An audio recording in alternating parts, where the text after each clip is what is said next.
కోసం పనిచేస్తాం మేమందరం కూడా.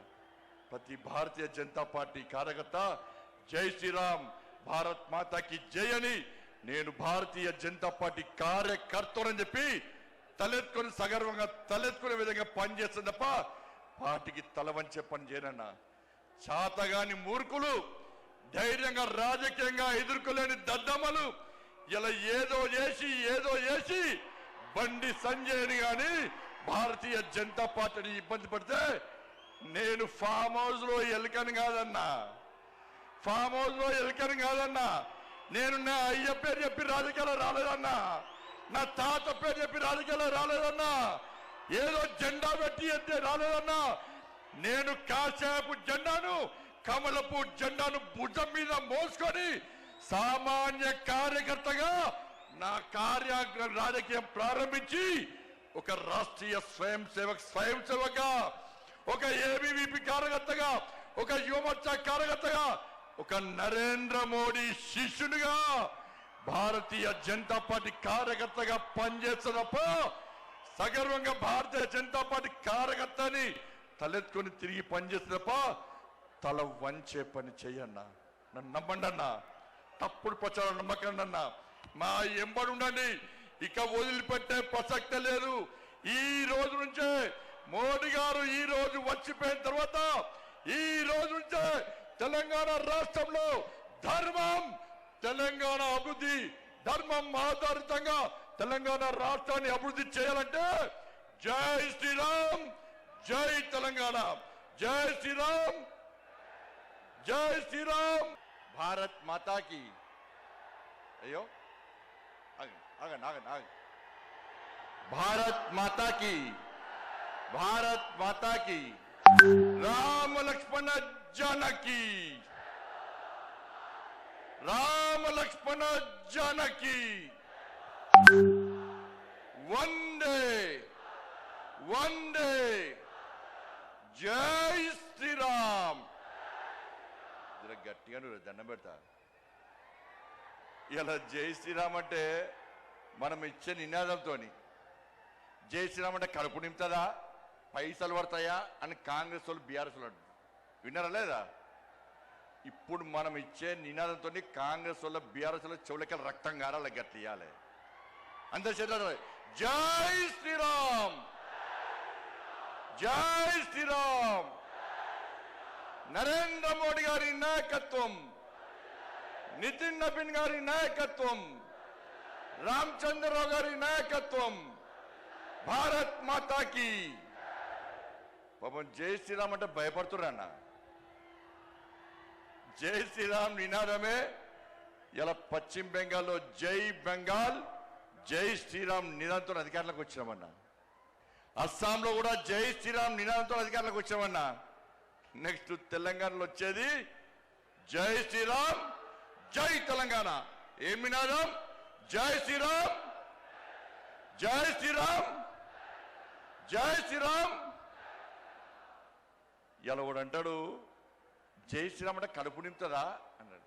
నింపుతుందా నింపదా అన్న?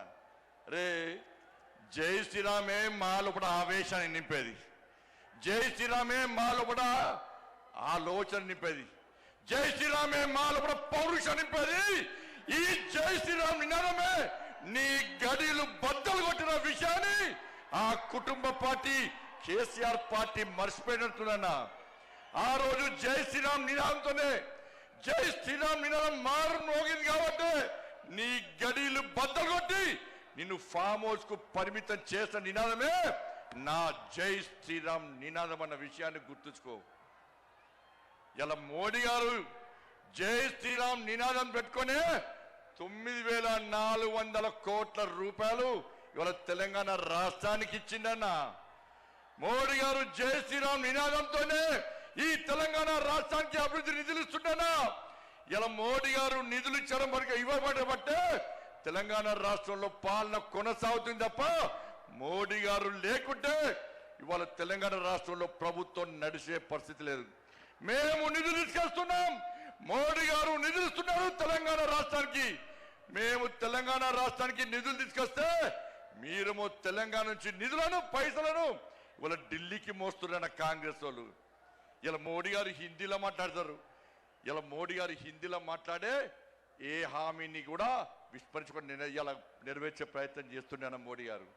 ఇలా ప్రియాంక గాంధీ వచ్చిందన్న తెలంగాణ రాష్ట్రానికి, రాహుల్ గాంధీ వచ్చిందని తెలంగాణ రాష్ట్రానికి ఎన్నికల సమయంలో ఏమైంది? హిందీలో మాట్లాడి 6 గ్యారెంటీలు అమలు చేస్తామన్న రాహుల్ గాంధీ, ప్రియాంక గాంధీ హిందీలో మాట్లాడే వ్యక్తులు ఇవాళ కనీసం 6 గ్యారెంటీల గురించి మాట్లాడకుండా, ముఖం చెల్లకుండా తెలంగాణకు రావడం బంద్ చేసి ముఖం కిందికేసి పారిపోయిన విషయాన్ని కాంగ్రెస్ పార్టీ నాయకులు గుర్తించాలి.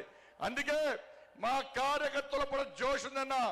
ఈ జోష్ చూస్తే, మీ ఆవేశం చూస్తే, మీ లోపల ఉడుకు రక్తాన్ని చూస్తే, మీ పౌరుషం చూస్తే ఇవాళ కాంగ్రెస్ వాళ్ళు బీఆర్ఎస్లకు ఇవాళ నైట్ అండ్ రాత్రి నిద్ర పట్టదన్న. బెంగాల్లో గెలిచామన్న, బెంగాల్ వట్టి గెలవలేదన్న, బెంగాల్ వట్టి గెలవలేదన్న. ఇలా బెంగాల్ కార్యకర్తలు కానీ, కేరళ కార్యకర్తలు కానీ, సరే కేరళలో ఓడిపోవచ్చు, అతి త్వరలో కేరళలో అధికారంలోకి వస్తామన్నా. ఇవాళ బెంగాల్లో అనేక మంది కార్యకర్తలు బలిదానం అయిపోయారక్క, అనేక మంది కార్యకర్తలు బలిదానం అయిపోయారన్నా. మహిళా మోర్చా కార్యకర్తలు రేపు చేసి చంపిరన్నా, కార్యకర్తలను కట్టేసి వాళ్ళ తల్లిదండ్రులను చంపిరన్నా, తల్లిదండ్రులను కట్టేసి కార్యకర్తలను ఇంట్లో వేసి దగ్ధం చేసిరన్నా. 300 మందికి పైగా ఇవాళ బెంగాల్లో కార్యకర్తలు బలిదానం చేస్తే ఇలా కార్యకర్తల బలిదానాన్ని నా నరేంద్ర మోడీ, నా అమిత్ షా వృధా ఓనేలేదన్నా. ఎట్టి పరిస్థితుల్లో కసితోని, సంకల్పంతోని ఇలా బెంగాల్లో ఎట్టి పరిస్థితుల్లో అధికారం రావాలని చెప్పి కార్యకర్తలు కష్టపడి పనిచేసారు. కాబట్టి కార్యకర్తల బలిదానం వృధా ఓనికుండా ఇలా బెంగాల్లో అధికారంలోకి వచ్చినామన్నా. ఇలా కేరళలో కూడా బలిదానం చేసినా. నేను ఒక మీటింగ్ పోయినా, కేరళలో ఏబీవీపీ ర్యాలీకి పోయినా. ఒక నాయకుడు బ్రహ్మాండంగా స్పీచ్ ఇస్తున్నాడు, జోష్ వస్తున్నది. ఆ నాయకుడు మాట్లాడి ఒకటిసారి ఇక్కడ నుండి ఇట్లసారి కన్ను బయటకు వచ్చిందన్న. ఆశ్చర్యపోయినాం. ఏందని చూస్తే నన్ను పిఎఫ్ఐ గుండాలు నా కన్నును పీకేసారు. నాకు పెట్టుడు కాను, నన్ను చేతులు 2 కట్టేసి ఈ పిఎఫ్ఐ మైనార్టీ ముస్లిం గుండాలు ఇలా నా కన్నును పీకేస్తే, పెట్టుడు కన్నుతో నేను ధర్మం కోసం, సమాజం కోసం, నేను నమ్మిన సిద్ధాంతం కోసం పనిచేస్తున్నా తప్ప నేను పారిపోలేదని చెప్పిన వ్యక్తి ఆ కార్యకర్త అన్న. అంతెందుకన్నా ఇలా రాజ్యసభలో సుందరం మాస్టర్ 2 కాళ్ళు నరికేస్తే ఇప్పటికి పెట్టుడు కాళ్ళతోని వాళ్ళ ధర్మం కోసం, దేశం కోసం, పార్టీ కోసం పనిచేస్తున్న వ్యక్తిని గుర్తించి నా నరేంద్ర మోడీ రాజ్యసభ మెంబర్ ఇచ్చిన విషయాన్ని మనం మర్చిపోద్దన్నా. అదే తెలంగాణ రాష్ట్రంలో అనేక మంది కార్యకర్తలు ఓడగొట్టుకున్నామన్నా. ఎదురుస్తున్నా వాళ్ళ ఆత్మలన్నీ పైనుంచి. మేము బలిదానం అయిపోయినాం, మీకు బలిదానం చేసే అదృష్ట అవకాశం మీకు లేదు. మా కోసం పనిచేయండి, మా లక్ష్యాన్ని నెరవేర్చండి, మా బలిదానాన్ని గుర్తించండి, తెలంగాణ రాష్ట్రంలో భారతీయ జనతా పార్టీని అధికారంలోకి తీసుకురండి అని చెప్పి ఆ పైన ఉన్నటువంటి అమర వీరులు మనకు కోరుతున్నా. ఒక్కసారి గుర్తుంచుకోండి. చిన్న అభిప్రాయ భేదాలు ఉంటాయన్న, వాటిని పక్కకు పెట్టాలి. మన ఒక ఫ్యామిలీ, ఒక కుటుంబం, ఇంత పెద్ద మా సైన్యం ఉంది, ఇంత పెద్ద మా కుటుంబం ఉందని భావించే ఈ వేదిక మీద నాయకులం అందరం కూడా కలిసి కట్టుగా ఈ తెలంగాణ రాష్ట్రంలో మోడీ రాజ్యం కోసం, రామ రాజ్యం కోసం ఇలా పరితపించి 24 గంటలు కష్టపడి పనిచేస్తున్నామన్నా. ఒక్కసారి ఆలోచించండి. ఈ తెలంగాణ రాష్ట్రంలో నిధులు ఇచ్చేది మనం, ఇలా అభివృద్ధి చేస్తున్నది మనం. ఇవాళ రైతులు రోడ్ల మీద చూస్తే కొనుగోలు ఇప్పటికీ ప్రారంభించకపోవడం వలన ఇప్పటికే కొనుగోలు పూర్తి కావాలి. వర్షాలు పడి, వడగల వానలు పడి వాళ్ళ రైతులు రోడ్ల మీద పడిగాపులు కాస్తే ఇంతవరకు కొనుగోలు ప్రారంభించకుండా రైతులను హరిగోస పెడుతున్న ప్రభుత్వం కాంగ్రెస్ పార్టీ ప్రభుత్వం. ఇలా పైసలు ఇచ్చింది మనం, కొనుగోలుకు డబ్బులు ఖర్చు పెట్టేది మనం, నిధులు ఇచ్చేది మనం, మధ్యవర్తితో వహించి కొనుగోలు ప్రారంభించకుండా రైతులను నడ్డి విస్తున్న ప్రభుత్వం ఇలా కాంగ్రెస్ పార్టీ ప్రభుత్వం. ఉద్యోగులకు డిఏ లేవు, పిఆర్సీ అమలు లేదు, నిరుద్యోగులకు ఉద్యోగం లేదు, నిరుద్యోగ వృద్ధి లేదు, విద్యార్థులకు భరోసా కాలేదు, 2500 మహిళలకు లేవు, 4000 రూపాయల ఆసరా పెన్షన్ లేదు, అందరికీ రైతు భరోసా లేదు, అందరికీ రైతు బోనస్ లేదు. వాళ్ళు ఏమీ లేకుండా ఇలా 6 గ్యారెంటీలు పక్క పెట్టి కేవలం ఢిల్లీకి పైసలు పంపడే లక్ష్యంగా ఇలా రేవంత్ రెడ్డి ప్రభుత్వం పనిచేస్తున్న విషయాన్ని ఒక్కసారి గుర్తు చేసుకోవాల్సిన అవసరం ఉంది. ఇలా ఇచ్చేది మనమన్నా, ఒక్కసారి నాతో పాటు చెప్పండి అన్నా. ప్రధానమంత్రి గరీబ్ కళ్యాణ్ అన్న యోజనకు బియ్యానికి పైసలు ఇచ్చేది ఎవరన్నా? ఇవాళ బియ్యానికి పైసలు ఇచ్చేది నరేంద్ర మోడీ ప్రభుత్వం అన్నా. స్వచ్ఛ భారత్ మిషన్ పైసలు ఇచ్చేది ఎవరన్నా? జాతీయ రహదారులో పైసలు ఇచ్చేది ఎవరన్నా? రైల్వే నిధులు ఇచ్చేది ఎవరన్నా? శ్మశాన వాటికలకు పైసలు ఇచ్చేది ఎవరన్నా? కొనుగోలుకు పైసలు ఇచ్చేది ఎవరన్నా? శ్మశాన వాటికలకు పైసలు ఇచ్చేది ఎవరన్నా? అన్ని నిధులు మనమే ఇస్తుంటే, వేల కోట్ల రూపాయల నిధులు మనకు వస్తుంటే, ఇవాళ కాంగ్రెస్ పార్టీ ప్రభుత్వం మాకు ఏమి ఇస్తలేదని ఎలా భారతీయ జనతా పార్టీ ప్రభుత్వాన్ని బదనాం చేసే ప్రయత్నం చేస్తే అడ్డుకోవాల్సిన బాధ్యత మనకుదన్నా. ఇలా సనాతన ధర్మం కోసం పనిచేస్తామన్నా, ఈ తెలంగాణ రాష్ట్ర అభివృద్ధి కోసం పనిచేస్తామన్నా. సనాతన ధర్మం లేని భారతీయ జనతా పార్టీ లేదు. అరే 80% హిందువుల కోసం పనిచేసే పార్టీ నా భారతీయ జనతా పార్టీ. మేము ఒక వర్గానికి కొమ్ముగాయం, ఒక వర్గాన్ని వ్యతిరేకించాం. మేము సనాతన ధర్మానికి అడ్డొస్తే, నా ధర్మాన్ని హేళన చేసే ప్రయత్నం చేస్తే, నా సమాజాన్ని చీల్చే ప్రయత్నం చేస్తే ఏ భారతీయ జనతా పార్టీ కార్యకర్త ఊరుకునే ప్రసక్తి లేదు.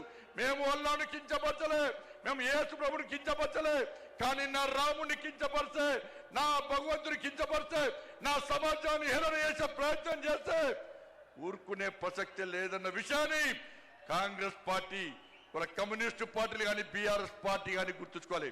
అందుకే భారతీయ జనతా పార్టీ కార్యకర్తలారా అందరం కలిసి పనిచేద్దాం. నేను ఏ రోజు కూడా పార్టీ తల వంచుకునే పని చేయనన్నా.